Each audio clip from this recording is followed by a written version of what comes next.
It's Sports by the Book at the South Point Studio. Here's Jeff Parles. Welcome in. It's Sports by the Book here at the South Point Studio. I'm Jeff Parles. She is Alex White. We're happy to be with you as always. Good morning. Good morning. I want to go back to last night first before we get into today, where we have, of course, two more NFL playoff games. I don't like how college hoops just decides to put 900 games on Saturday, and then today we have barely 15. Yeah. Don't love that. There's a big development with Punchlines, our other show yesterday. Congratulations to you, but more importantly, congratulations to Ryan McCormick, who does not have to dress up as a Dalmatian now for the 101st episode of Punchlines, which is on March 1st. Our guy Frank Nicotero will have to dress up as a Dalmatian. Yeah, looking forward to that because the Knights did come back from a 2-0 deficit and won 3-2 over the Penguins yesterday. So Ryan came out victorious. And Frank apparently taunted you in the middle of the game. He did. He texted Ryan and he said, "Are you guys nervous? It's 2-0. No, you can't do that. You can't count those chickens until they've all come home to roost. You can't do it. Can't do it. All right. Looking back at last night real quick. Baltimore dominant second half, just annihilates Houston. And credit to the Ravens because that was a very shaky first half. Yes, it was. But they give up a punt return for a touchdown. They really struggled out. Credit to DeMeco Ryans, who totally changed what their MO has been on defense all year. They didn't blitz. They were one of the least blitzing teams in the NFL last year or this past season. And the Texans blitzed Lamar Jackson on over 60% of their passing plays. Didn't work. Worked for a half. Right. Didn't work in the second half. Baltimore 24-0 in the second half, 34-10 win. Total goes over thanks to that late unnecessary field goal by Tucker. In the end, Baltimore, Alex, if you're the number one seed and you have that shaky first half and then you just foot on the gas, utterly crush your opponent, that's what you're supposed to do when when the opponent's overmatched, and credit to Baltimore for doing it in the second half. And you could tell that the Texans defense is really worn down by the second half. So that is a huge statement for the Ravens. They are by far the best team now in the AFC. On the NFC side, the Niners, boy, if you had some bloated Green Bay tickets to win the NFC, to maybe even win the Super Bowl, you're waking up this morning not feeling great because I can't believe I'm saying this. I think the team that was the lesser team last night won. I thought the Packers were better for the majority of that game. And not the majority, basically all of it except for the last 7 minutes. Once Carlson missed that field goal, you kind of were like, uh-oh, they're going to blow this thing, aren't they? And the Niners got the drive when they needed to. McCaffrey scored with about 1:15 to go. Jordan Love threw basically the identical interception that Brett Favre threw in the 2009 NFC title game in New Orleans. And the Niners, who, again, by every account, power rated number one for the majority of the season, if not all of it for some, Alex, they escape. And usually when you let the good team escape, I don't feel good about either. Whoever wins this Detroit game today, Detroit or Tampa, I don't feel good about either of their chances going to San Francisco. Forget winning the game, but being competitive in the game because it feels like the Niners had their clunker and got away with it last night. I couldn't agree anymore. I think they just, offensively, they weren't in rhythm from the time off. I think they'll figure that out for next week. And really for Green Bay, I mean, they just proved that they are legitimate and they will be back. And they looked very good defensively and offensively. I think Brock Purdy got lucky because he had some bad throws as well that were not picked off. And Jordan Love was just on the wrong side there. Just for Green Bay, again, next year, when these numbers start populating the market, there's some win totals out there. You're betting win totals in February, in January, unless if there is such a number out there that is so wrong, which just eyeballing it this morning, I didn't see anything that was just egregious. You got to let the whole offseason play out before at least even determining those. How high was Green Bay already? Green Bay was 10.5. Wow. Which, I don't know. I don't know. You had in the playoff when they only won 10 this year. Their schedule I just got to double check it. I'm pretty sure they cross with the AFC North next year. No, they cross with the South, and then they cross with the NFC West. I don't know. I don't know. I have no idea. I have to see what the offseason is. But that's a team that I would imagine will be a very popular future bet next year to win the NFC North at a plus price, because I would imagine them and Detroit will both be plus money next year, as Detroit the smaller favorite in that regard. And if the Bears have a good offseason, who knows? Minnesota's going to be the long shot in that division next year. But let's worry about the present before we get to the future here, Alex White. Let's go to today, our initial thoughts. By the way, Ben Hessler of the Kansas City Sports Network with us, 9:15 Pacific, and of course our guy, Vinny Magliulo, the Hall of Famer himself, from behind the counter here at the South Point, 9:30, as always, for our guy, Vincenzo. Let's go to Tampa and Detroit first. Alex, Detroit's down to 6, 49.5 is the total. I don't think we see 5.5. I don't think this gets through 6. But it has been pretty considerable one-way traffic on Tampa the last 48 hours. I was hoping that we'd see that 7. I did jump in at the 6.5, took the points here with the dog. I know that this team got very lucky and the Eagles really couldn't tackle last week, so their offense took advantage of that. But what I was most impressed with is their defense, and that Eagles front, their offensive line has been the best in the league for a good 18 months now. And the way they blitz, we know Todd Bowles loves to do that. I think that we can anticipate them doing that again here and pressuring Jared Goff. I think it'll throw their run game off a little bit, which the Lions have relied on very heavily this year with Gibbs and Montgomery. So I like the points here with the dog. I think the Lions ultimately win this, but I think that Tampa Bay will keep it close. So before I give my thoughts on this game, and we'll get them throughout the whole show, prop-wise in this game, by the way, Trey Palmer, I know this has been a fun thing in gambling Twitter the last few weeks, where when Trey Palmer tweets something in the vein of, I woke up mad today, maybe not as good for air on the wording, that tweet did go out this morning. So Trey Palmer is going to get steamed in the anytime touchdown because he scored in all 3 games. Wow, I didn't know this. This is new to me. Alex, gambling Twitter comes up with the most ridiculous stuff humanly possible. But I will say this for this, and you and I have been talking about this for the last few days. Mike Evans touchdown prop. You can get him at even money at some shops. The best number I saw last night was plus 110. That number, I just want to double check that's not there because it wasn't there not too long ago. Yeah, it's actually now minus 105 at the book that had a plus 110. Okay. So even money is the best number out there. Again, I don't love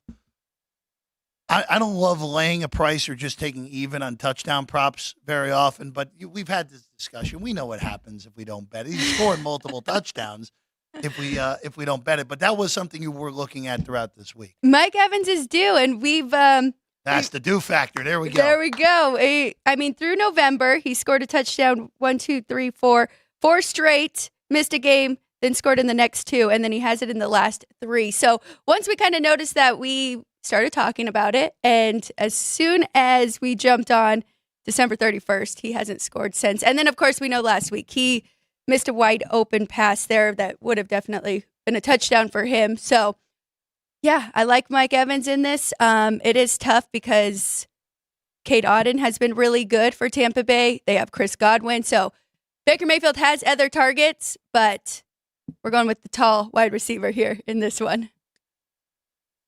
For Detroit's defense, I just want to talk about this before we go to the other side of the ball for the Lions. They did not play well last week. Last week, these potential NFC upsets that we have not seen, that just came up short with that game, and then, of course, last night. It was the inefficiency in the red zone, where the Rams kept settling for field goals. Rams average 8 yards per play. You're not supposed to lose a game. You average 8 yards per play. Now, Detroit was good on offense themselves. They were 6 yards per play. In that first half, they scored on 3 or 4 drives, and the only drive they didn't score was the one with the false start that should have been an offside, that should have been an encroachment on the Rams that the refs just totally botched. And who knows, it might have been a 4th touchdown and 4 drives at that point for Detroit.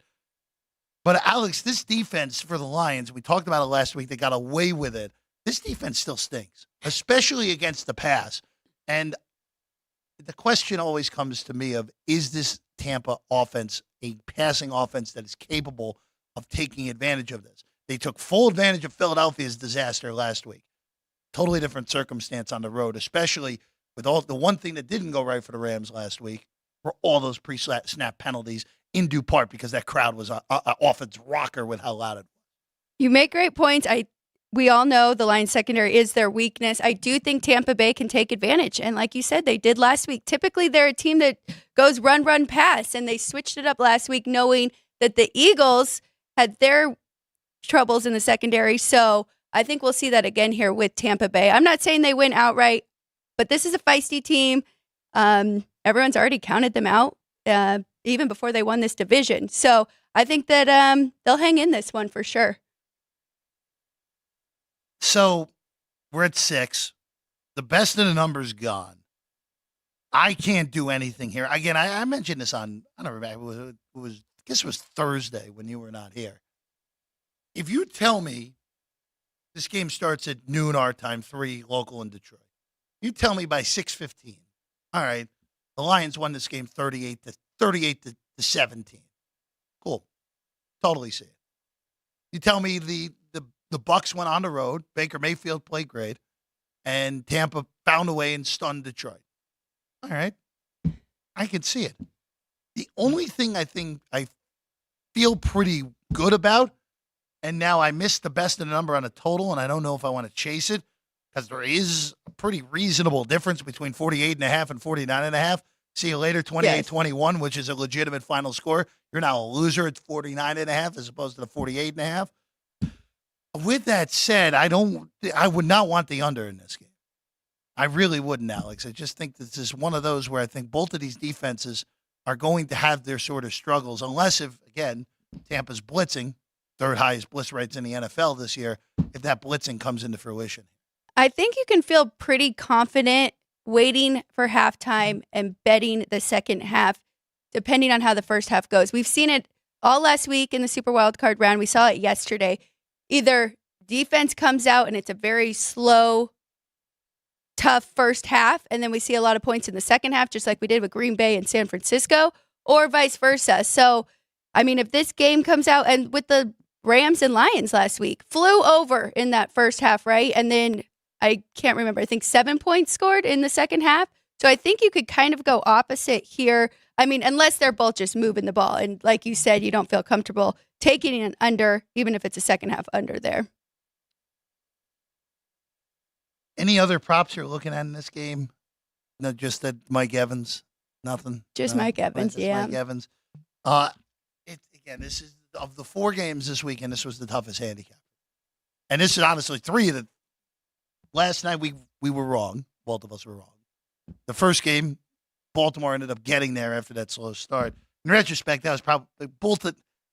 And this may be something to look forward to moving forward, where especially, and Chris brought it up, Vinny brought it up, when you have the 1 seed sitting out their guys week 18, go against them in the first half. Yeah.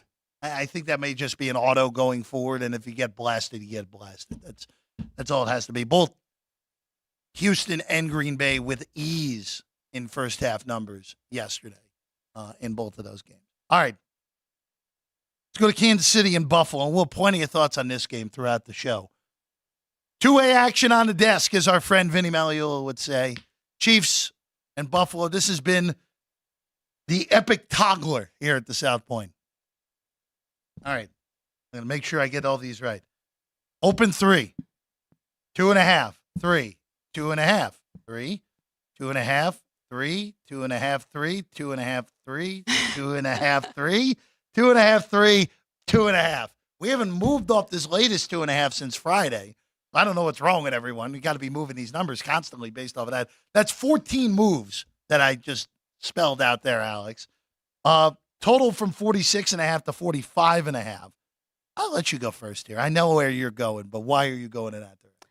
So I don't have a whole lot to really back this, but I did lay the 2.5 here, minus 110 with the Bills, mostly just because they've been tested. They've been at this spot for 5 weeks now. They had to win 5 straight to get into the playoffs, including that big win over Miami to get the 1 seed, where Miami was not all banged up yet in that game. A lot of injuries came from that game, but that was a great win for them to get in this spot.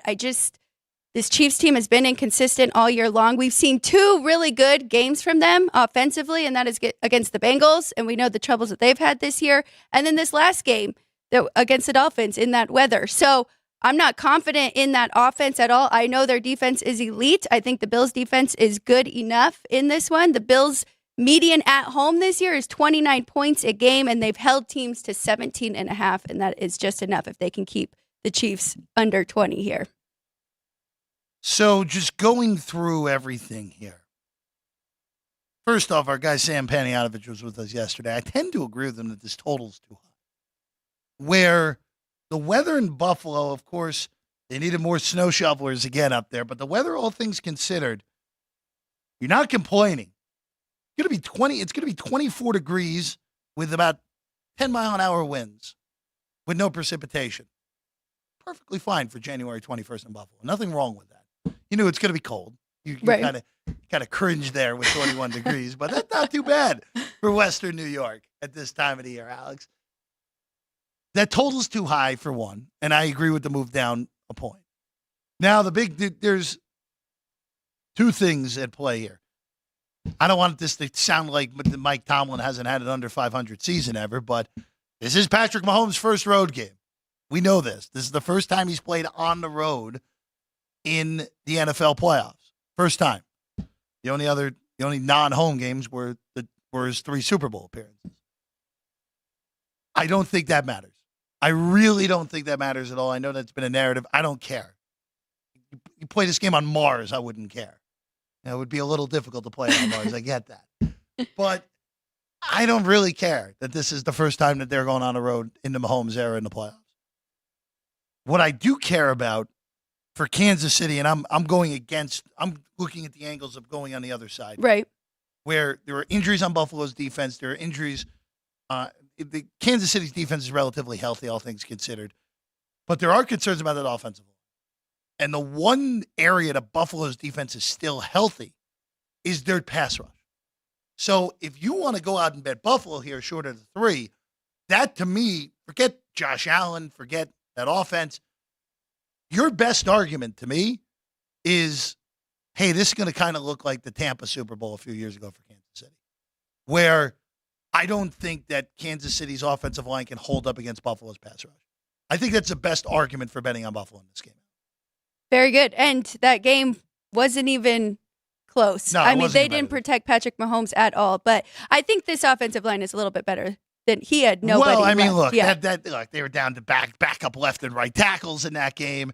And in retrospect, we did not give Tampa's defensive prowess enough credit that year. Right. Because, of course, it was, it's all Tom Brady. Right.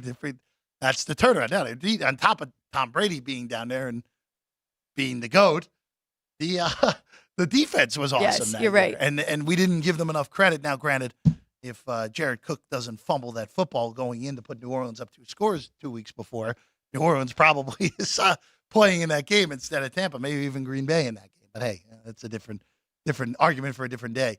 But then we go on the Kansas City side of it, okay, where all you have to point to is, all right, what happened to Buffalo last year in this exact spot, where Buffalo was pretty darn healthy, all things considered, on defense last year. I know there was a lot of emotion with everything that happened 3 weeks before against that same opponent with DeMar Hamlin. But Cincinnati at that point, they had 4 backup offensive linemen in that game. 4. They had a totally different O-line from the week before. And they went to Buffalo and smashed them. Totally smashed them. It was the best coaching job Zach Taylor's ever done. And I can point to that and say, you know what? Hey, this is Andy Reid I'm talking about here. You got schooled by Zach Taylor with a mediocre offensive line last year. Why can't Andy Reid go there and do the same thing and game plan enough in order to get there? Oh, and by the way, I have number 15.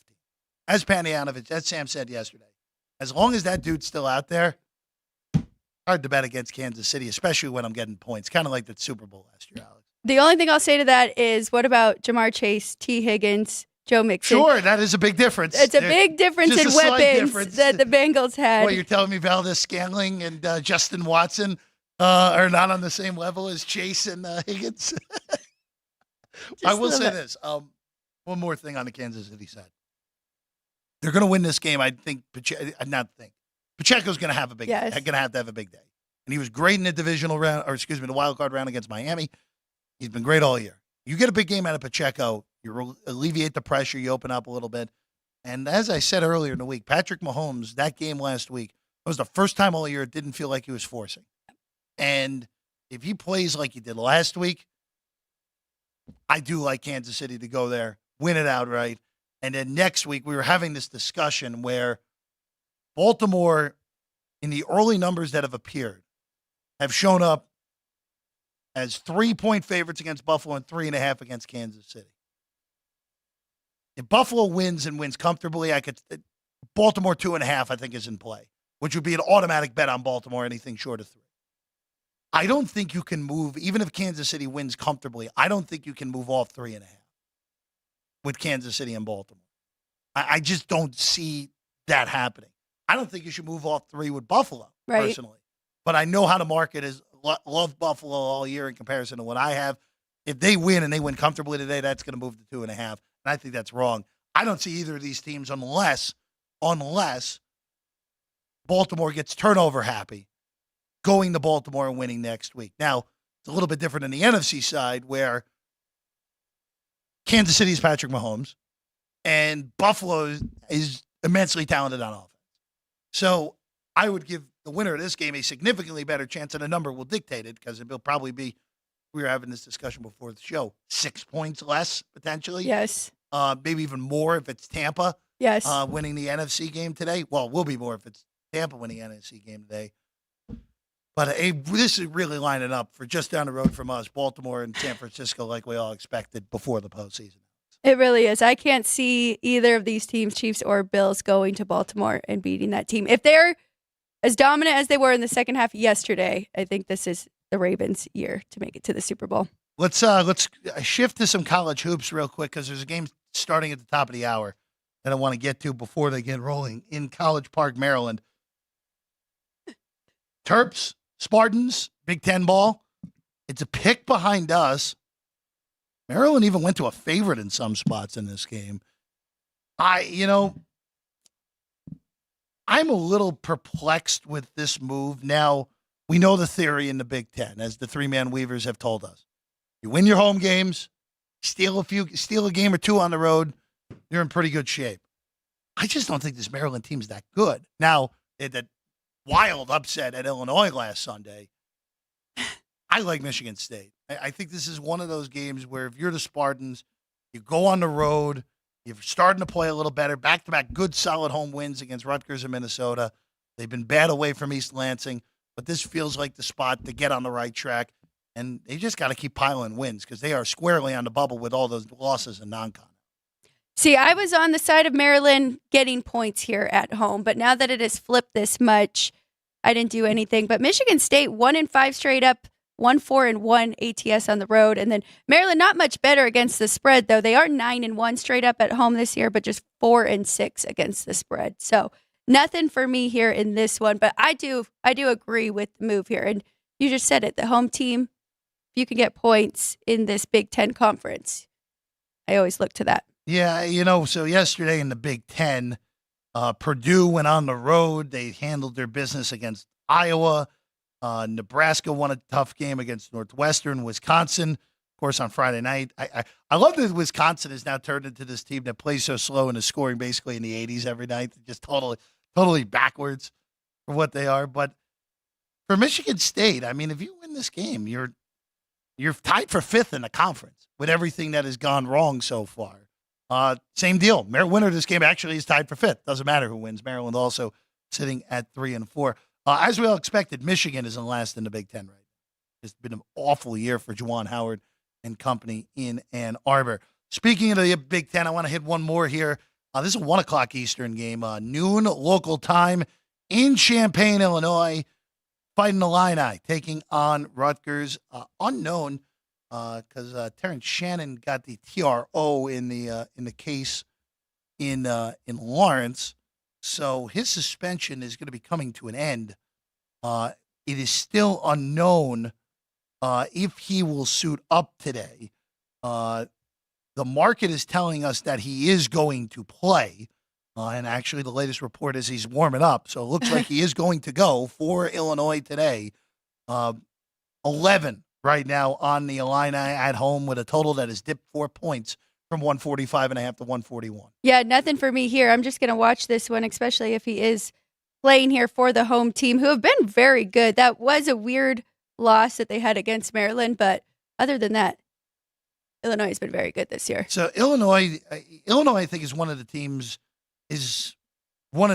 true contenders to win the title. Problem is, I just don't trust Brad Underwood in the postseason. Illinois was 30-1 here not too long ago to win the title. It's interesting with this topsy-turvy year in college hoops with the futures. Arizona's the betting favorite behind us with Kansas right after. No way Kansas is winning the title. They're just not deep enough.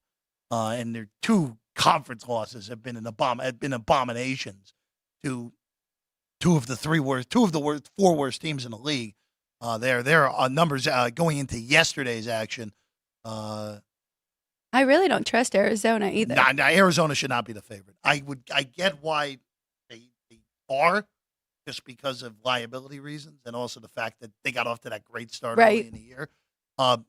Again, as we talked about yesterday with our guy Sammy P, like Kentucky, the Huskies I still think are the best team in the country. I don't think Kentucky's 20-1 now. And North Carolina, again, another team that they kind of struggled for a good chunk of time yesterday. They did get your cover though in the end against Boston College. Carolina's won 8 straight with likely going to win their next 3, and then they get the big showdown on the first Saturday in February for that Tobacco Road showdown in the Dean Dome first this year. They did get the cover a little bit more stressful than it needed to be, but UConn did not, and that big 3-pointer at the end there. If you had UConn at the good numbers yesterday, UConn up 4, Villanova throws in a heave at the buzzer to make it a 1-point game.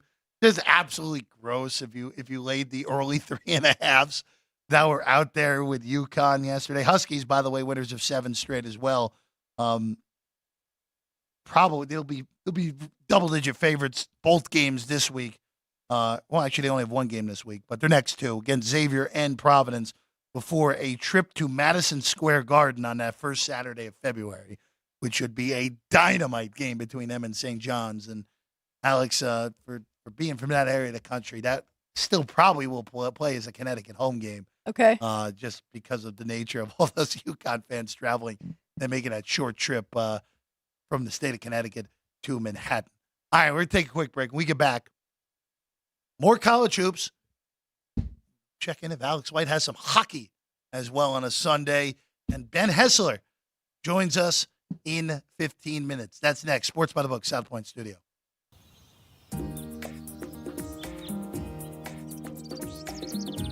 South Point is also proud to provide a variety of relaxing amenities for the guests who want to be pampered.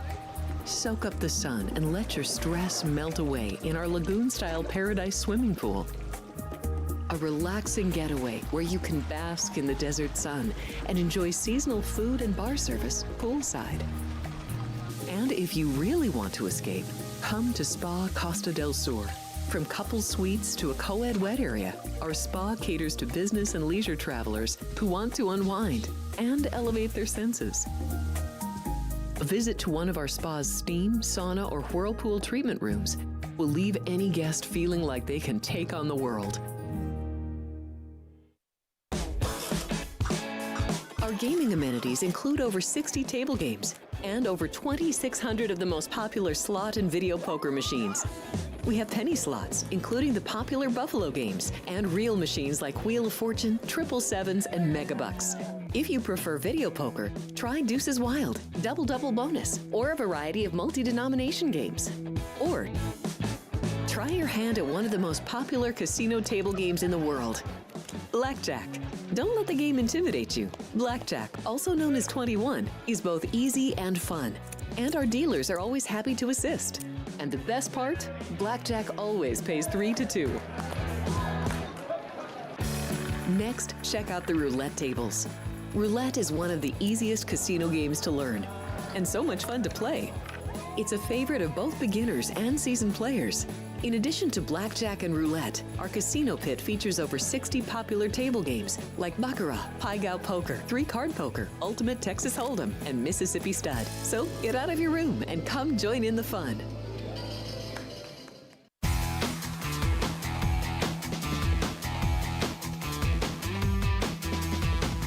Welcome back in at Sports by the Book. Here at the top of the hour, I'm Jeff Parles.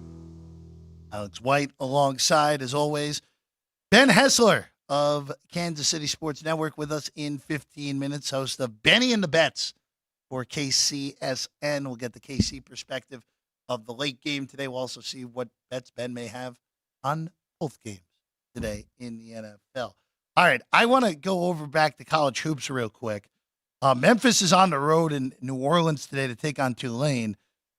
Yesterday in our ridiculously high total game, Kentucky and Georgia, they went over the total by 30 points. Purdue and Iowa somehow did not get there. It did not. So split on those totals in the 160s that we went over on yesterday. Forget 160s. We're at 170 for this total. Yeah. And it's a 3-point line. Memphis favored on the road here. You know, there's been a little bit of a struggle recently for the Memphis Tigers, who earlier in the week, credit to our guy Matt Cox, who was on South Florida. He wasn't on them outright, but he was on them plus the points. He didn't need no points in that game. South Florida went to Memphis and pulled the outright upset with a free throw with under 3 seconds to go win by 1. And quite frankly, Alex, that had been coming for Memphis, where playing with fire in AAC play. Need a buzzer beater to beat a pretty mediocre Tulsa team. Had to come from behind to beat SMU at home. SMU is pretty good, but still had to come from behind. Needed overtime to beat Ken Pom 282 UTSA. Not good. They finally showed up, destroyed Wichita, but now coming off a loss. Now they play Tulane, as we have heard from our Weavers. Don't make money betting Tulane unders, Alex. That's right. I liked this over 168. Now 170 seems a little bit high, but I mean, both these teams play really fast. Tulane 11th fastest and Memphis 30th in the country, 71.8 possessions. Memphis 11-6 to the over and Tulane 10-6-1 on the year. Especially Tulane at home, though. I would still look at this. Is 170 too high for you? No.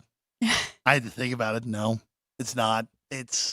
So let's look at pace real quick. We've talked about this, where pace is more important than anything to me. Even if a team may be good on defense, if you're playing fast, you're still going to get buckets. Memphis is worse on defense than I thought they would be this year, because last year, the one thing that happened with them, they played same breakneck style, but they were top 40 defense. They were good defense last year. They're 65. Yeah. Still not bad, but there's a pretty significant gap for 25 spots, especially that level for college basketball, Ken Pom numbers for defensive efficiency. Now you go here where Memphis is averaging 71.8 possessions per game. Tulane is averaging 73.5. Mm-hmm. Everything screams here this game's going to be in the mid-70s. Maybe even faster, because you have two teams that want to get out and run. You also have with Tulane a team that can't offensive rebound. They can't offensive rebound.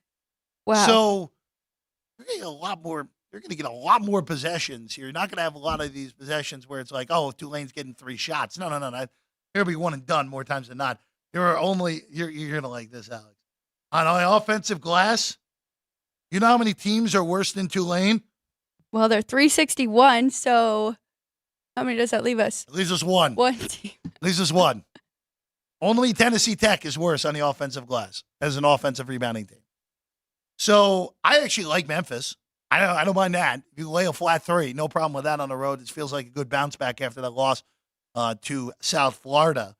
But I also do like this over. I think it is good enough to go over.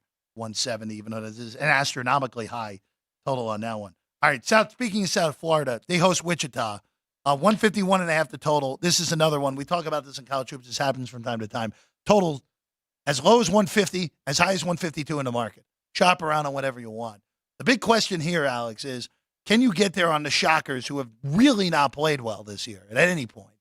Can you get there on the Shockers in what is a pretty darn good fade spot against the Bulls here?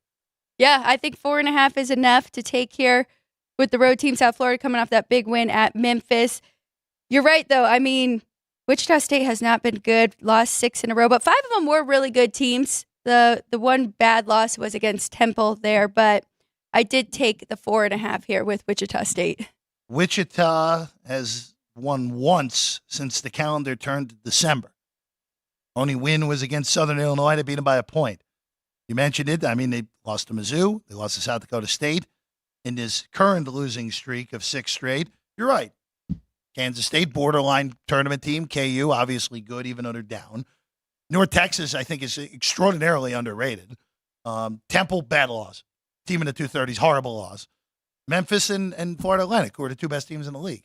They really have lost to the 3 best teams in the league so far in their first 4 games, even though North Texas lost yesterday at Charlotte. Yeah, I can't get there, though. I know that this is a dynamite fade spot of South Florida. I just wish it was 6.5. Like, if we're 6.5, all right, cool. 4.5, I think it's just short enough that it's like, okay, I can't do anything here on this one. All right, let's go to Oregon and Washington, or excuse me, Oregon and Utah, I should say. The Utes, 6-point favorites in this one against the Ducks. I don't know what to make of Oregon.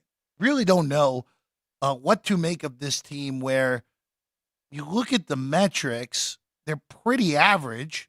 Their only loss so far in conference was Thursday against the Buffs. I will say, though, and we know this, in the elevation double, which is Boulder and Salt Lake City, usually really hard to go there and win the second game unless if one of the 2 teams is really down. I would look to lay 6 with Utah. I think that's the only way you can play this here. You're right. And I went under 153 last night on the opening line, and it has moved down to 159. So that's right where I thought it should be. So I wouldn't go under that. So if I were to play a side, it would definitely be Utah here. But they're 7-3 to the under this year. I like their pace. They like to play slow, but, well, no, they like to play fast. But the last 3 games they've started to play slow now here in conference play. And Oregon's going to try and slow it down to stay in this one. Utah has huge home road splits. Not surprising that they have big home road splits. But you look at their in conference now, granted, the 4 opponents they played at home in conference: Wazoo, Washington, UCLA, Oregon State. Argument to be made, Oregon's the best team that they have played in conference at home, but they've really, other than Washington, 5-point win, 22-point win, obviously that 46-point demolishing of UCLA, and then they beat Oregon State by 27 earlier. They've been dominant at home. Opponents, yes, haven't been great, but this is a good spot for Utah, and especially when you look at the road. They did win at St. Mary's, great win in non-con, but in conference, handled pretty easily by Arizona State, who I think by every account is pretty average. Got blasted by Arizona. All right, fine. Nothing wrong with that. And then they lost to Stanford. Big difference between the Utes at home. They're at home. We'll lay the 6. Good number by you on the under there at 153. You do have one more play. By the way, all these games are going to be done by 7 o'clock Eastern time, except for one extra game, which is Central Connecticut and Long Island, which I don't think you have a play on. I know I don't. Out of the NEC. Indiana State and Murray State, some Missouri Valley hoops here. You know, I'll give the Sycamores credit, Alex, where they're a top 50 Ken Palm team. They're legitimately good. Their losses this year have come to Alabama in Tuscaloosa. Nothing objectionable to that. At Michigan State. Nothing objectionable to that. And on the road to Drake, who is, to me, the best team in that league. They're a good basketball team. They go on the road to Murray State. It's not your old school Murray State team. They've struggled since bumping up from the OVC to the MVC. 5 behind us. Make it 5.5 now on the Sycamores on the road at the Racers. So I did lay the points here with Indiana State, even though they are on the road. 5-2 against the spread now in conference play. Great shooting team, 51.3 from the field. And then Murray State, not great defensively. Teams have shot 47% or better against them. So I like the road favorite here in this one, which is a little bit different for us. Looking for home dogs, but I like this spot for Indiana State. One last one I want to bring up in college hoops. Florida Atlantic on the road at UTSA. So you get used to these numbers when you get top of conference against bottom conference if the game's at the better team's place. You very rarely see 16.5 or 17 with a road team in conference play, which is what FAU is laying here on the road. I don't know how you can lay this number. And the market has moved FAU up here. It has opened 16. I know UTSA is awful, but this is aggressive to lay on the road here with the Owls, even though this is a big mismatch. And since you've been talking about FAU and they had that big win here in Vegas, they haven't been covering a whole lot. They're 0-5 against the spread in conference so far this year. So I think that is way too big, but not really interested in the points here with UTSA either. Yeah, this is not.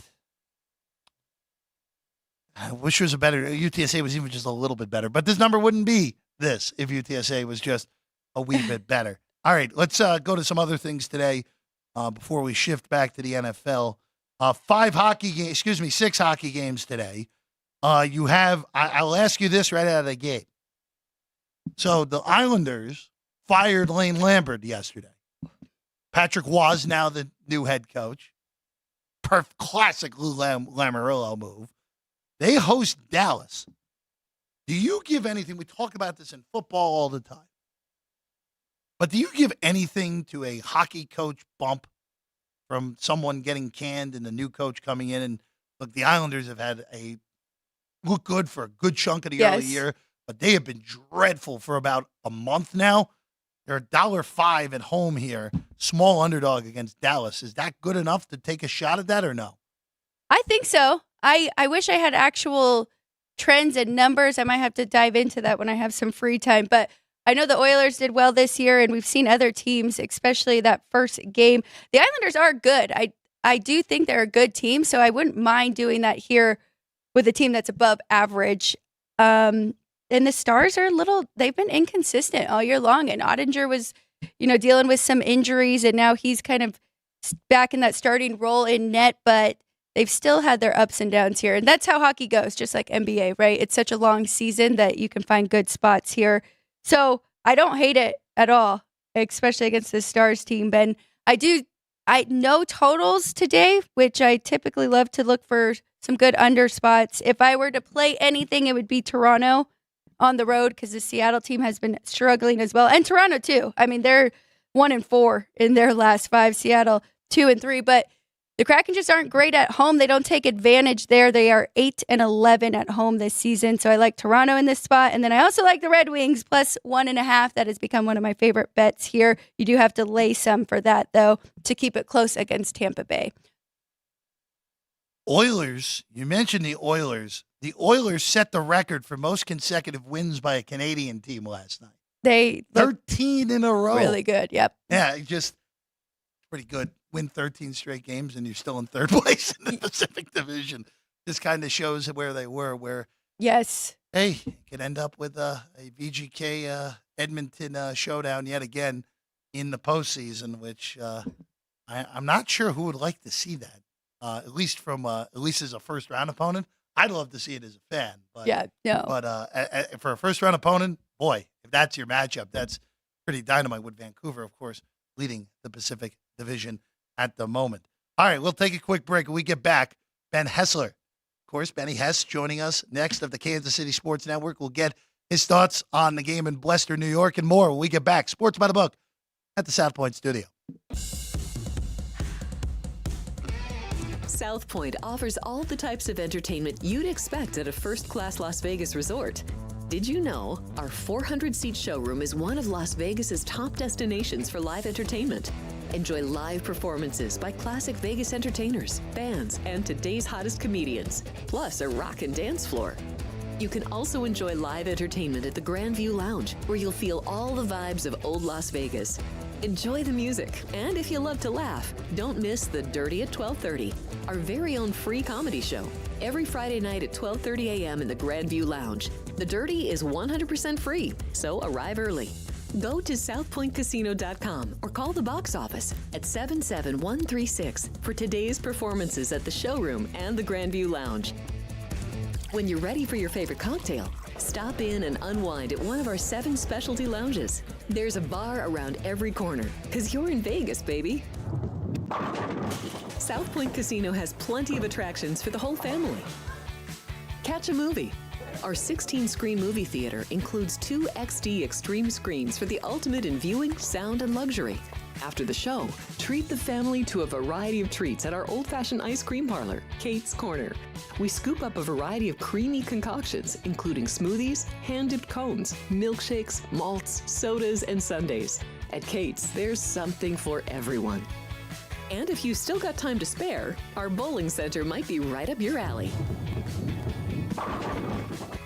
Voted Best of Las Vegas, it's a great place for friends and family fun. 64 lanes, a pro shop, snack bar, and arcade. And while the kids are bowling, you can play slots and sip on a drink in the Alley Cat Lounge while overlooking the lanes. For our more serious and professional bowlers, the South Point is also home to a separate tournament bowling plaza.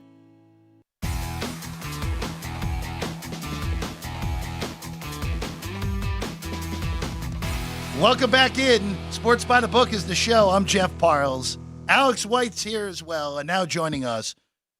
He's a part of the Kansas City Sports Network, KCSN, the host of Benny and the Bets. Ben Heisler with us right now. Ben, pleasure as always, man. Thanks for being with us. My pleasure. It's great to be on with you guys. So, Ben, let's start off. This game, of course, Kansas City, first road game for Patrick Mahomes in the era of him being the quarterback for this team. Road playoff game, first time we get that. Just going from the KC perspective here, I don't think it impacts anything. Does anyone covering the team or in that market think this impacts anything with it going on the road? I don't think Mahomes is going to be flustered at one bit here.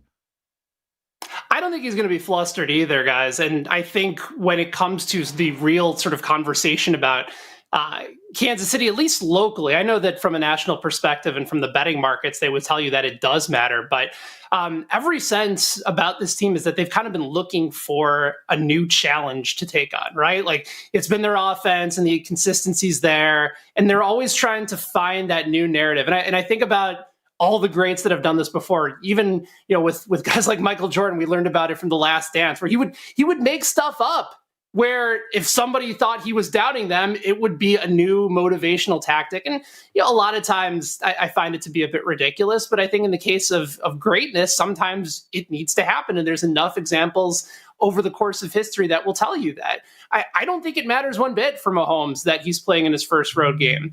He's been 8-1-1 against the spread as an underdog over the course of his entire career. 7-3 straight up in those games. It's not a playoff game, but they've played in cold weather. They've played in big and meaningful games before. They know this opponent. I'm not particularly concerned about it. And I think the fact that you can get them, I certainly took them at +3. Now that it's down to 2.5, maybe you can make a compelling argument on the Buffalo side because you're getting it before that key number. But I don't think it's a concern. And I think Kansas City fans are more concerned about whether or not the offense will find its groove, as opposed to real concerns about Josh Allen. I think the confidence in this defense right now is where the big conversation has lied really throughout the course of the entire season. And it's changed how a lot of people approach betting Kansas City as well. Let's dive into this offense a little bit more. Last week, they looked really good. I think that was their best offensive performance against the Dolphins. Do you think they turned the page? Do you think he found his guys in Rashee Rice and using Pacheco more on the ground, and we can see that again tonight? It's a really good question, Alex, because I think with Rashee Rice, so much of the second half has kind of been an added bonus. He's become that number one receiver on the team in that role that Juju Smith-Schuster filled the year before. There's a sense of added reliability, but really after him and Travis Kelce, nobody really knows whether it's going to be, a big Justin Watson catch perhaps, or maybe Richie James comes through in the middle of the field. Noah Gray may be making a play down the sidelines at the backup tight end spot. So I don't know if I necessarily look at it as they found something. I think they found advantageous matchups, and I think they faced a Dolphins team who, with very good corners, was just not in their element, and it showed. The Chiefs were incredibly physical. They beat their matchups at the line of scrimmage. They ran the ball. They ran play action fairly effectively. And I think you're going to need a lot more of the same today against a much improved defense than that of Miami last week. So I think Kelsey's going to see his targets. I think Rashee Rice is going to see his targets as well. But it's all got to be opened up with Isaiah Pacheco, even Clyde Edwards-Helaire, who started to show why they took a first-round pick on him a handful of years ago. It's taken a while to see that out of Clyde, but the physicality in which he's running, they need him, especially in another cold weather game. Ben, you mentioned the defense, and just looking at the total of this game, I think this total is way too high, personally, where you're dealing with wind, you're dealing with a Buffalo pass rush that could take advantage of the Kansas City offensive line, which has struggled at times this year. And then looking at Kansas City's defense, they've only given up 21 or more 4 times this year. Buffalo only put 20 on them in that game at Arrowhead. I just think this total is way too high because the defenses in this game, even with all those injuries on the Buffalo side, Kansas City's defense has been top 3 defense all year long. And not only that, I think one of the favorite trends, and certainly I know that your guys' viewers aren't in all trends forward, like trends are the end all be all, but I think it's fairly significant when the numbers are this good. Kansas City in the second half of games this year, the under on the second half total has gone 16-2. Fourth quarter unders for Kansas City Chiefs games have gone 17-1. So what does that tell you? It tells you that the defense certainly has stepped up in those situations, but it also tells you that their offensive identity is different in the second half as well. There's certainly been times where they haven't gotten the big plays from Mahomes and his receivers to be able to make the play and take the lead late in some of these games the way that we've become accustomed to in Kansas City for so long. But more importantly, it's a complete shutdown of their opponent, and you see it consistently over the course of the year. Steve Spagnuolo's team has made the necessary adjustments to keep all these games fairly close. In the games that have gotten blown out, it's in large part due to just no movement offensively and maybe some bad plays in the earlier portion of the game. So I'm with you, Jeff. I think the under feels a tad bit high given the conditions. If I would consider a possible over, maybe it's on the first half where you can get it at anywhere between 22.5, 23.5 maybe feels a tad bit high to me. Or maybe you wait to try and get it, just below 21 if it's a slow start in this game and try and bet it live. I just view these teams as having really smart offensive coaches. And again, with the quarterback position, they're going to have good scripted plays. And it wouldn't shock me if both of these teams get a touchdown on their opening possession. And then after that, that's where you're going to start to see the adjustments being made. So, I mean, that at this point, it feels like an auto bet for me to take the second half and the fourth quarter under in play, just because it's continued to hit consistently. And I'm waiting to be proven wrong on it. But I'm with you. If you're looking at an overall number, 45.5 feels a tad bit high, especially for the conditions and what we've seen out of both of these two defenses all year. Great breakdown, Ben, and I love those numbers for the second half in the fourth quarter there. Any props that you like in this one, and would you be willing to look at any Buffalo props as well? Yeah, I'll start on the Chiefs side for me. I really like the number. I don't know if it's still at 14.5, but I pounced on Isaiah Pacheco's rushing attempts at 14.5. That's kind of been the sweet spot for him really in the second half of the season. We talked about the win conditions, and we talked about the need for Kansas City to remain really physical at the line. I think with Pacheco, the reliance that they have on him and the trust they have in him, that's a number that I really like. And especially given I don't anticipate Kansas City having to play from behind at a significant number. It's going to be important for them to run the ball, and I trust them to continue to do so in this matchup. So I like the over on rushing attempts for Pacheco at 14.5. And as I mentioned, I'm on the Chiefs at +3. And then if you're looking for a little bit of slicing and dicing, Josh Allen and an anytime touchdown, that's certainly the case. You can find a couple boosts, even I believe over on DraftKings. They have it at +125 as a boost for today. And then Dalton Kincaid, listen, if you're trying to target Kansas City in the middle of the field, I think that's the spot to do it, because L'Jarius Sneed has just been so good on the outside. We've seen him shut down Stephon Diggs earlier in the year. Gabe Davis, yes, he's had a couple of big games against Kansas City, but he's either all in or nothing at all. And then he's got McDuffie on the other side, likely shadowing him. So I'd rather target the middle of the field with a mismatch in Kincaid. I saw him earlier today at plus 1,500 for a first touchdown. There's a reasonable number for him on an anytime touchdown as well. And I also like both quarterbacks to exceed their rushing props today. Saw Mahomes at 25.5. Saw Josh Allen at 43.5. In the postseason, in big third down and long situations, both of these teams let their quarterbacks run. And again, given the weather conditions and the need to be able to sustain these long drives, I think they're going to let loose and let both of these quarterbacks run when they need to. Ben Heisler with us right now. Benny and the Bets, the show on KCSN. Let's go to the other game, Ben, where Detroit, it's pretty amazing to just utter this sentence. The Detroit Lions are a 6-point favorite in the NFC divisional round against the Tampa Bay Buccaneers, down from 6.5. Honestly, both of us were kind of hoping for 7 here. Yeah. We never really got that unless if you had to lay in a little bit of extra juice. Total 49.5. This is a tough handicap at these numbers for me, Ben. Do you have any angles that you're looking at for this one? This is probably going to be more of a prop play for me. I suppose, and I was kind of waiting for, just like you guys were, if this number would get to 7. I know that in Vegas, there has been some sharp money coming in on Detroit, and I would imagine that now at this number, it will likely get moved back to 6.5. Maybe I'm wrong. I do think you're going to start to see a bit more movement towards that number at a favorable number at -6.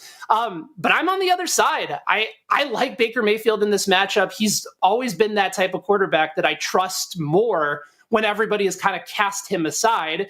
And on the other side, in Jared Goff, I mean, he's been the best covering quarterback against the spread going all the way back to 2018, which, you think Jared Goff and most winnable quarterbacks to bet on, it doesn't necessarily add up in your head, but that's been the case. But sort of in a similar fashion, Detroit for a long time in those first couple of years with Dan Campbell was that great covering team when everybody dismissed them. Yet last week they had an opportunity to stomp on LA, wasn't able to do so in the second half, and they weren't able to cover that number. Still win the game.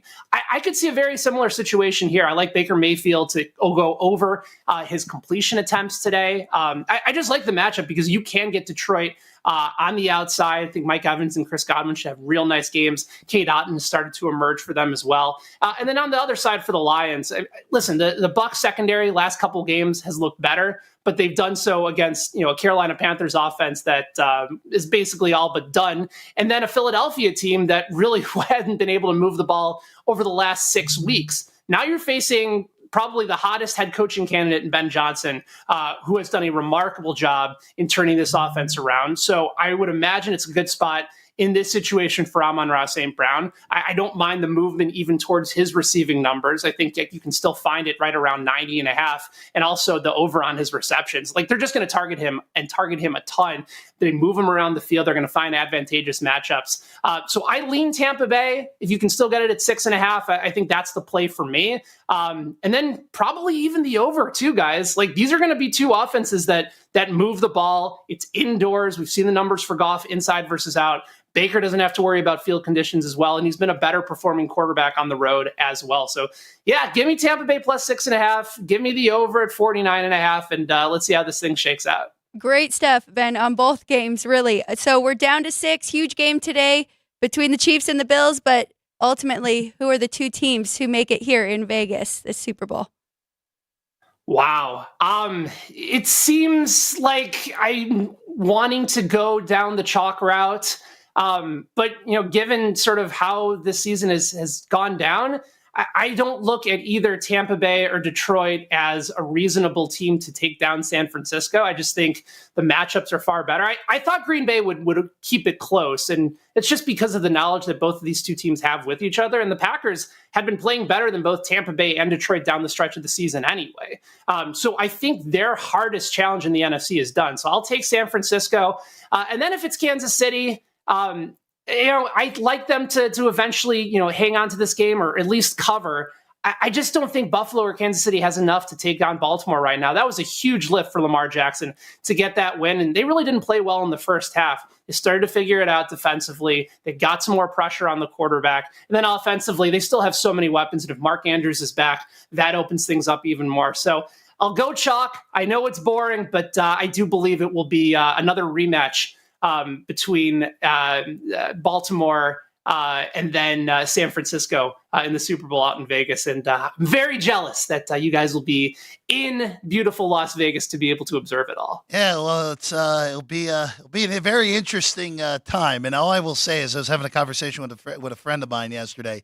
If we somehow end up with Detroit and Buffalo, this may be the only city that could handle something like that, with those two fan bases coming in. With, of course, the winner of that, if we get Detroit Buffalo, winner of that would be hoisting the Lombardi for the first time. Yes, over under a number of casino tables broken would be a fun prop bet to set up for the week over at Southport. You know, we'll have to ask Vinny that when he comes in a second. He's Ben Heisler there. Of course, get him on Benny and the Bets on the Kansas City Sports Network. Ben, thanks for hanging out with us today. We'll talk again soon, and best of luck on all your wagers for today. Alex, Jeff, my pleasure. Always enjoy the conversation. Looking forward to doing it again. Absolutely. Thanks, Ben. Benny and the Bets is the podcast where you can hear Ben on the Kansas City Sports Network. When we get back, we'll take a quick break. Vinny Magliulo, the Hall of Famer, joins us next. Sports by the Book, South Point Studio. We have 11 amazing restaurants featuring a wide variety for every price range and appetite. South Point's Garden Buffet has something for everyone at unbeatable prices. Or, if hunger strikes in the middle of the night, join us at Coronado Cafe. The American menu offers breakfast, lunch, or dinner 24 hours a day, plus a Chinese kitchen for authentic Chinese dishes from 11 a.m. to 11 p.m. From steak and eggs to wonton soup, it's fast and friendly service 24/7. When you need a quick pick-me-up, you can find it at our state-of-the-art Starbucks just inside the main South Point entrance. Order ahead with the Starbucks app for easy mobile order pickups. Or enjoy your favorites in the relaxing dining area anytime, day or night. If you love Mexican food, Baja Miguel's has all of your south-of-the-border favorites. There are dozens of classics to choose from, like fajitas, ceviche, chimichangas, tacos, and more. And for spirit lovers, Baja's colorful non-smoking tequila bar is right outside.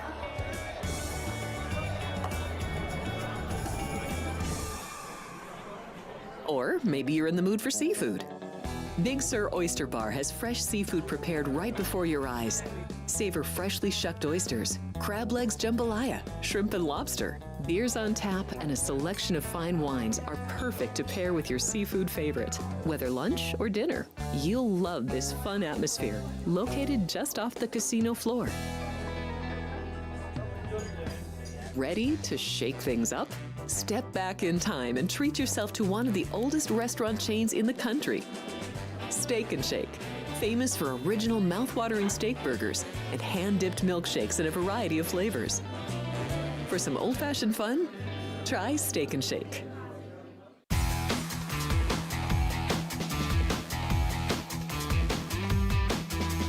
Welcome back in. Sports by the Book is the show. I'm Jeff Parles. Alex White is here as well, and now joining us. Got a haircut. Yeah. I had a cut even on Friday's show, Jeff.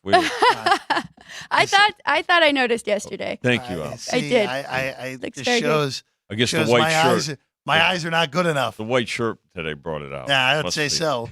Vinny Magliulo with us right now.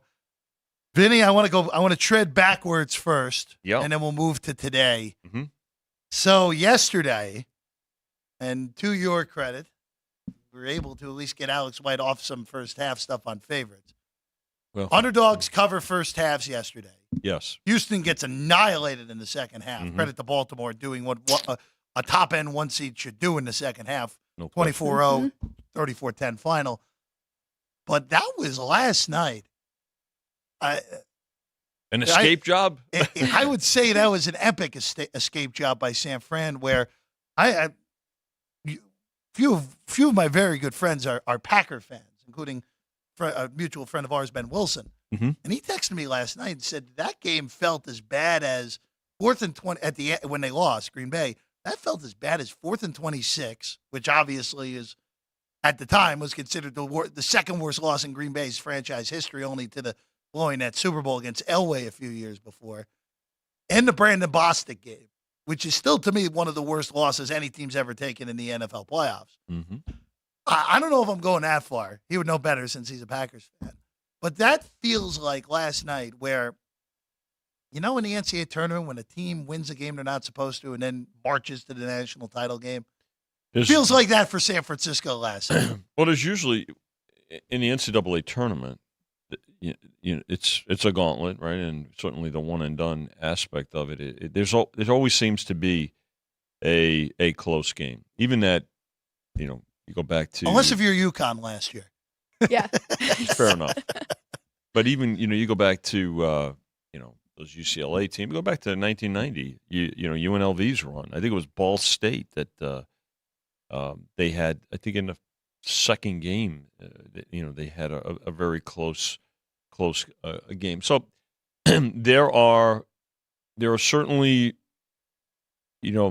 stumbles, if you will, along the way, and credit Green Bay, but you have to credit the Niners too. I mean, look, they found a way. They came down, they marched down, and Brock Purdy did his best Joe Montana imitation, and they got it done. So, again, I felt that my point yesterday was that 3 weeks off is a is a lot. I mean, you can rest, you can heal, but teams, are in a rhythm. Teams, especially football teams, every day between games is, there's a routine, and 3 weeks off of that routine for the starters. I mean, let's face it, because the Ravens and the Niners, obviously they did play their 17th game, but the starters did not. And I just felt that, particularly the first quarter was going to be a little bit slow for them than in the first half, and I thought points were valuable. So At least I was on the right side because the Ravens would have been the team to take in the first half, but that special teams touchdown. Yeah, exactly. And so it was tied going into half. Yeah. But to your credit, yes, you were like, hey, maybe not the first half. Yeah. Take the whole game. So There you Ravens go. did cover the whole Good. game. That one was good. Glad you guys cashed. I will say. Well, 1-1. I will. Oh. I will say. So we got the juice. I will say. That's for, right. For Baltimore last night, just going to Baltimore for a second Yeah. before going back to the Niners. That first half was super shaky, where Yeah. Houston was able to move the ball, but then kept making mistakes that either knocked them out of field goal range. Fairbairn missed a field goal in that half.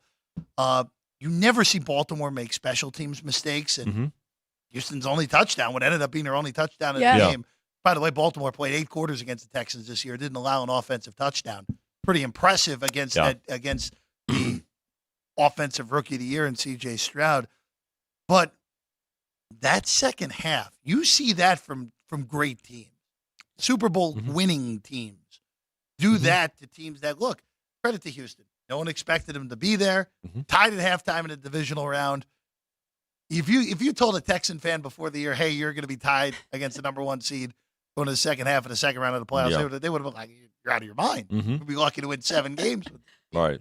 But that showed me so much. And we've talked about Baltimore all year.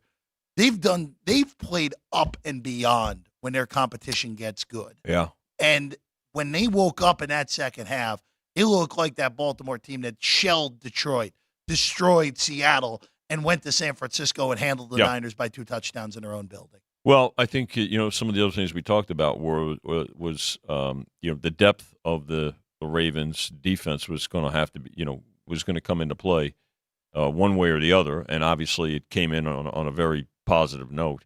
And the other aspect of it, the running game, right? I mean, the fact that the Ravens could run the ball the way they did, and then defend the run. I mean, Houston's they had no running game yesterday at all. So, and look, you have to credit the coaching staff for the adjustments. You have to look for those types of things also, especially in the playoffs. Which coaching staff is going to make adjustments better?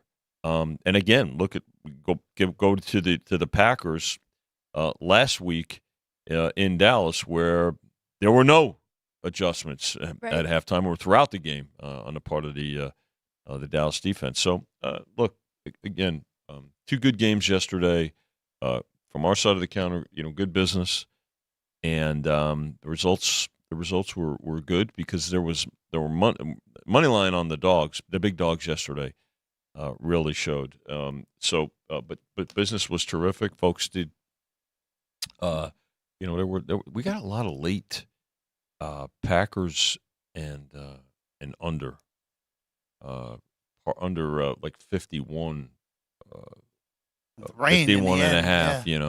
parlays too. So, some folks cashed in. Again, good business. Folks are reloading today, and we'll do a tremendous amount of business on today's games. All right, what do you have for us today? Any updates for the Bills and Chiefs? I do. Been moving. So, Lions right now 6, and actually holding steady. It's 6. I mean, we've been at 6 now for almost 24 hours here at South Point. 49.5 on the total. So, open 6, went to 6.5, got us open 48.5, and now sitting at 49.5. So, pretty good two-way action on the game. On the other game, I said it yesterday. This Chiefs Bills game, this number's moved more than the temperature, more than the thermometer for goodness sake. I mean, Bills open 3. 46.5, and it's been a story of they immediately took the 3 when Chris Andrews put it up last Sunday, and it's toggled back and forth, taking the 3 with the Chiefs, laying 2.5 with the Bills. The total is down to 45.5.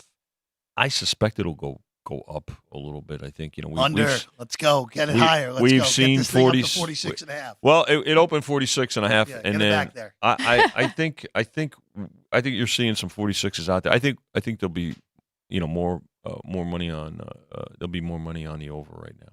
No, we talk about this toggler all week. Yeah, that Buffalo, Kansas City game, Vinny. I just based off the market.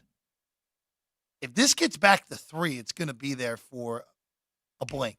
Yeah. It's going to be there. If it gets back to 3, it'll be there quickly, and then it's going to disappear. There's some 2.5, 20 in the market, but it's very limited 2.5, 20. Yeah. So kind of tells me that, especially seeing the book that has the 2.5, 20, at least in Vegas, they're going to probably want to go to 2.5, 2.5 minus 25 as opposed to actually go back to maybe 3. And then you got to make a decision. Do you take 2.5 points and plus 5 cents? You take a nickel. I mean, hard to pass.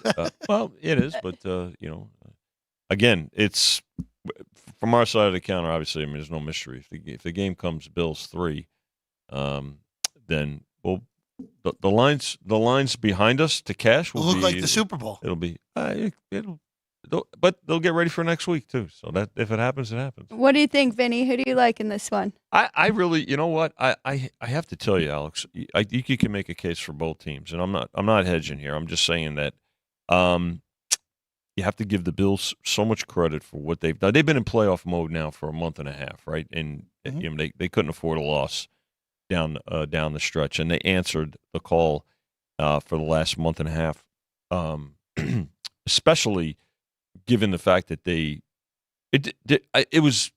didn't seem to be a week that went by where they didn't incur another injury or injuries, and last week was no exception, and critical injuries, to the linebacking and secondary again. So, I think that if for the Chiefs, this is Patrick Mahomes' first road game in the playoffs, right? I don't think he's had to go on a road since he's been in the league during the postseason. So, and the other thing about the Chiefs is we know about the whole receiving, the issues with their receivers and things like that. But if you notice, it's their second halves are not good. They're not good in the second half.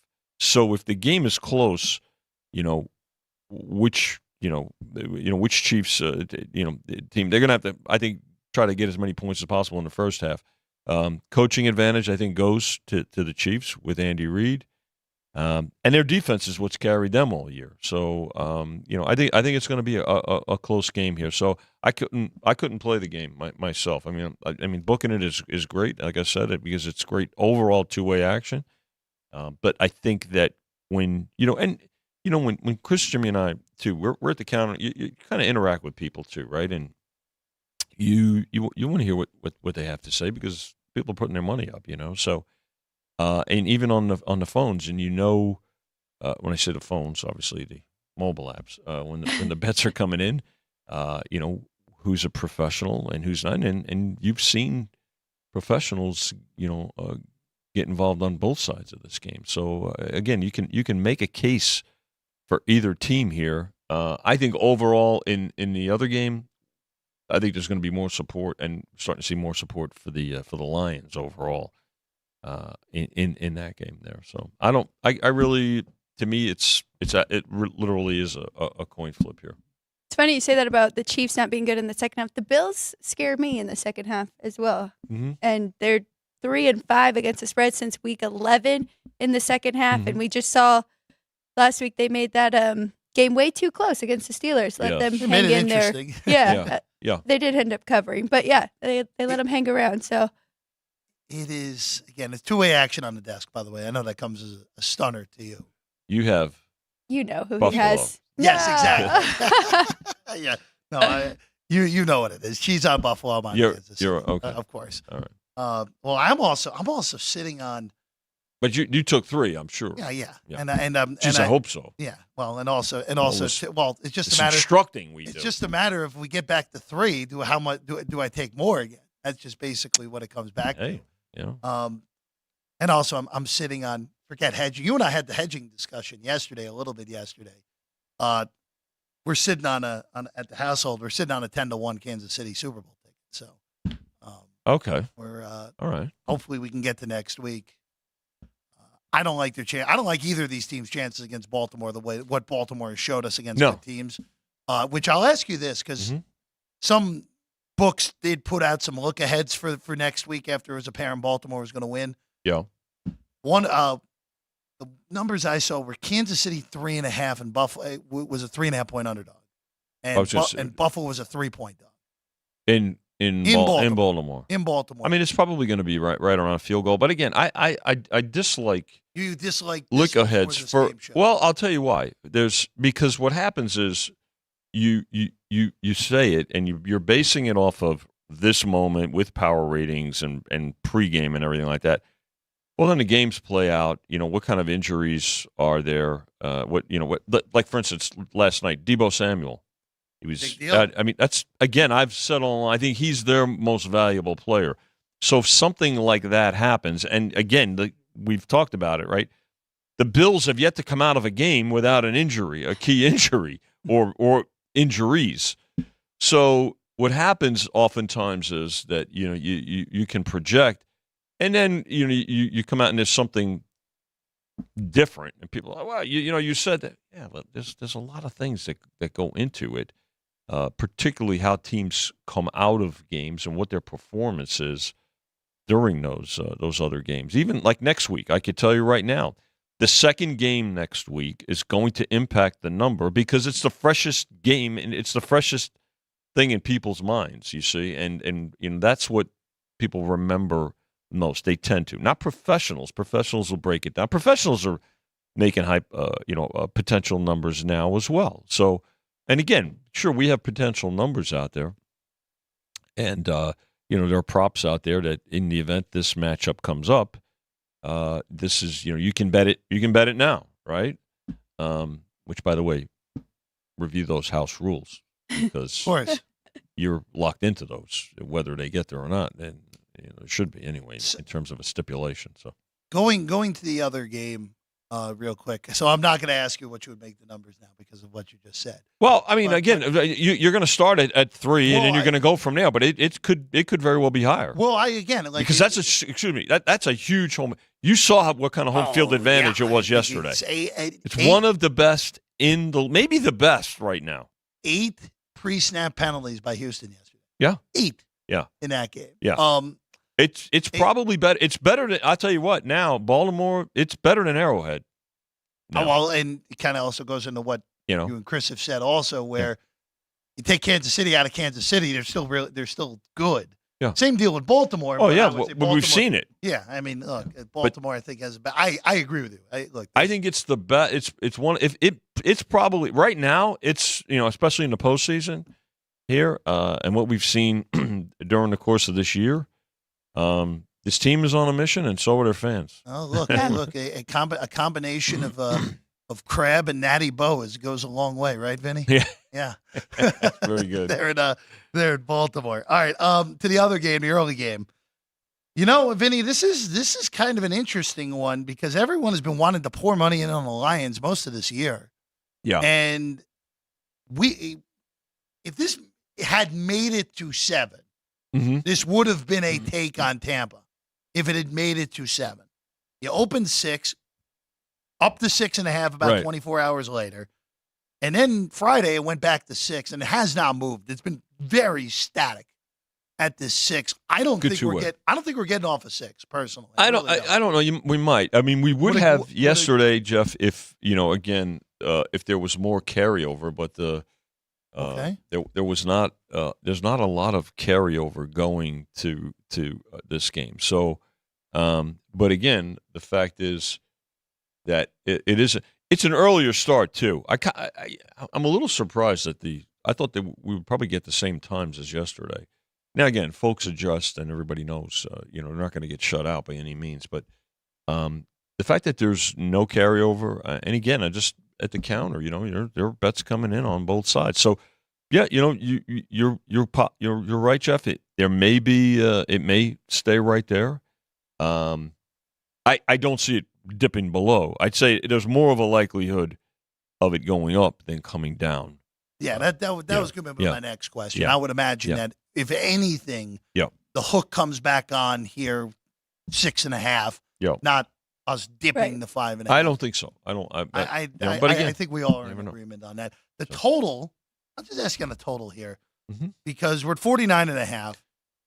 I think we touch 50 by the time this game starts. I agree with you. It then puts us in a little bit of a complicated situation, Alex, where we were talking about earlier. 48.5, I thought was pretty reasonable. You can go over 28-21. That was the opener. Yeah, the opener. I thought the opener was a reasonable. All right, go ahead, go over 28-21. Very traditional score gets you over. Now that we're north of that, it's hard for me to come back on the over. But I'm not, even if we get to 50, I can't justify betting the under here, even if we get to 50. Yeah, well, with both their secondaries kind of question mark, and Ben brought that up, I wouldn't really want to bet this under as well. Well, I think I think we'll continue to see more over money. I think the Buccaneers, listen, I know they scored quite a few points last week against Philadelphia, but I have to tell you, Philadelphia's defense was absolutely atrocious. Couldn't make a tackle. And just seemed towards the end there, I mean, that fourth quarter, they were totally disinterested. Yeah, I mean, they were checked out. It's terrible. So, if it's a shootout, you could say, well, yeah, if it's a shootout, then okay, fine. But I don't think Tampa wants to get in that kind of game against Detroit because I think Detroit's defense right now is – secondary or not, I just think it's better than what we saw out of Philadelphia. So, I know we don't want to make numbers real quick, but let's say Detroit wins by a touchdown today. Okay. It's hard for me. Laptop. It's hard for me to say because we closed 10.5 last night on that game.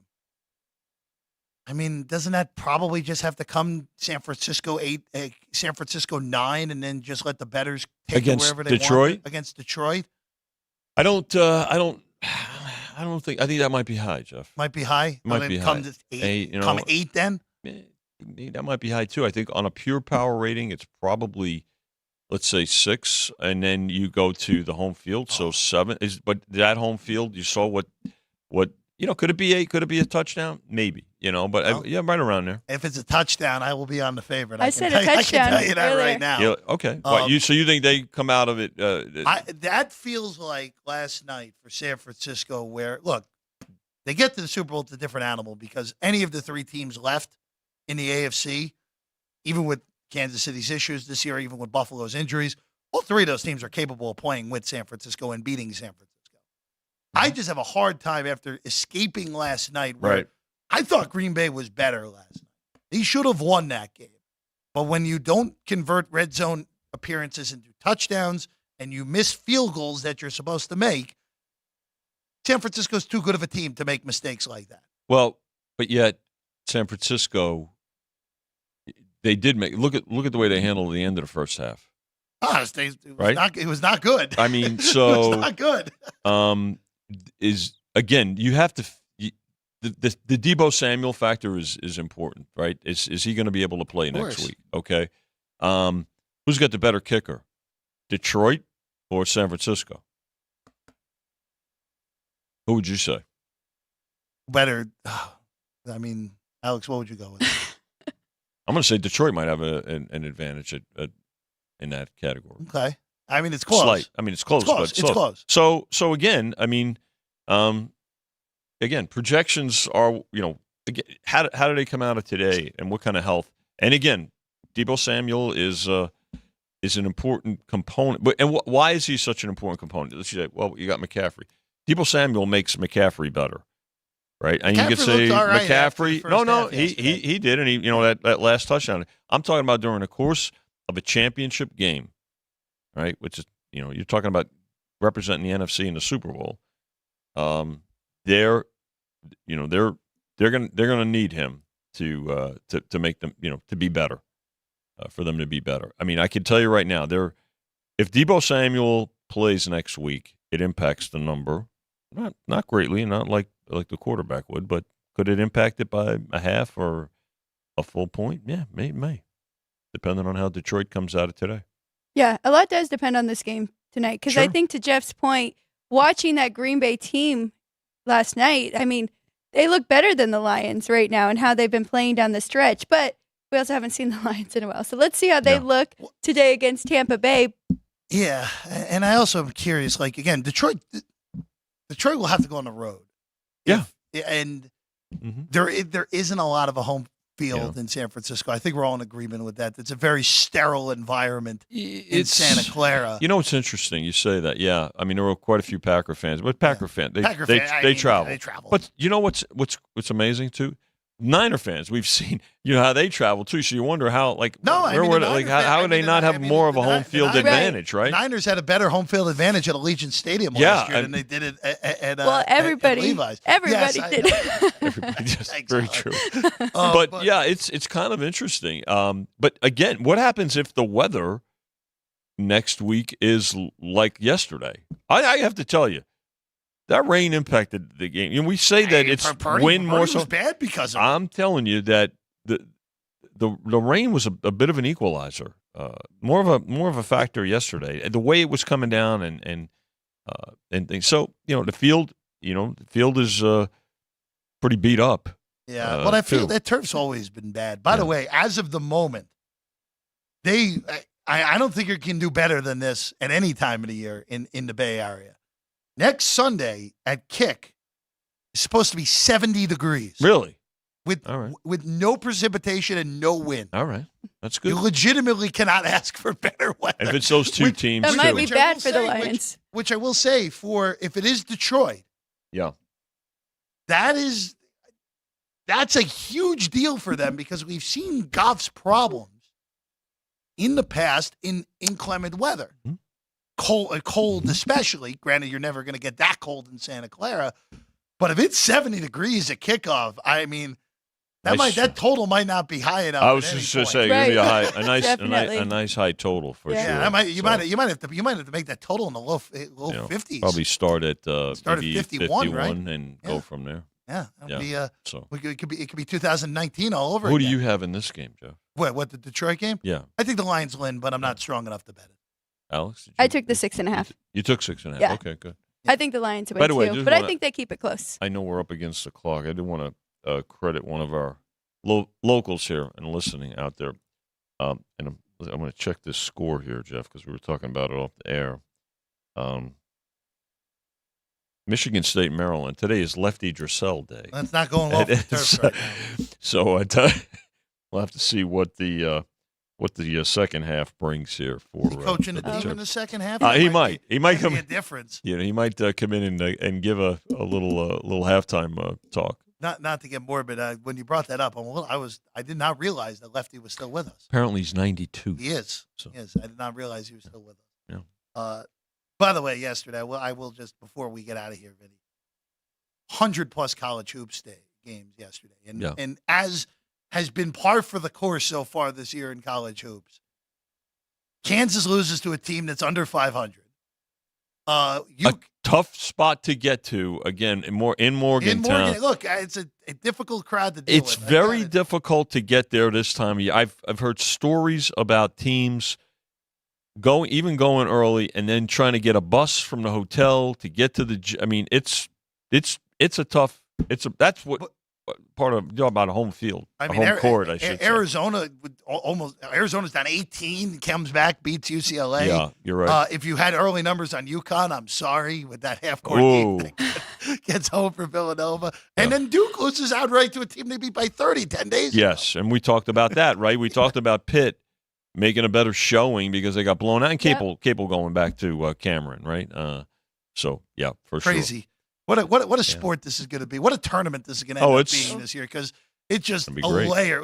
Once you get past the top three, and there's an argument over what that is this year, it's all dead even. Yeah. You can end up with a wonky Final Four for the second straight year. Look at the St. John's Marquette game, right? Back and forth, and another 1-point loss for the Johnnies. Rick Pitino, not happy again after my the goodness. game. Well, a few weeks from now, we'll get the St. John's UConn game at MSG, which will play as a UConn home game. We do realize that. Yeah, I think both. I mean, the Johnnies are turning out team, and they played yesterday in the Garden. Rick Pitino wanted to play that game on campus, and I understand why. You get that cracker box effect sometime that is better than being in the vastness of MSG. The Carnesecca Arena, fits 3,000, right? 3,500? 3,000 right on top of you. Oh, what a crazy environment. It feels like Stony Brook's own arena, in all honesty. Yeah, you know what? That's a pretty good comparison. Yeah, they're not that far from each other. Yeah. So, Vinny, pleasure as always. Always good to be with both of you. Keep it up. Sean, Thank you, Andrew, Vinny. good work back there. Alex, awesome job as always. Thank you. You I as hope well. the Chiefs cover. I'm sorry. Let's go Bills. I want that one today. For Alex White, for Vinny Magliulo, I'm Jeff Parles. Tomorrow, 3:00, Matt Nevert's in my chair with Alex here on Sports by the Book. I'll see you again on Wednesday. The show will see you again tomorrow here at the South Point Studio.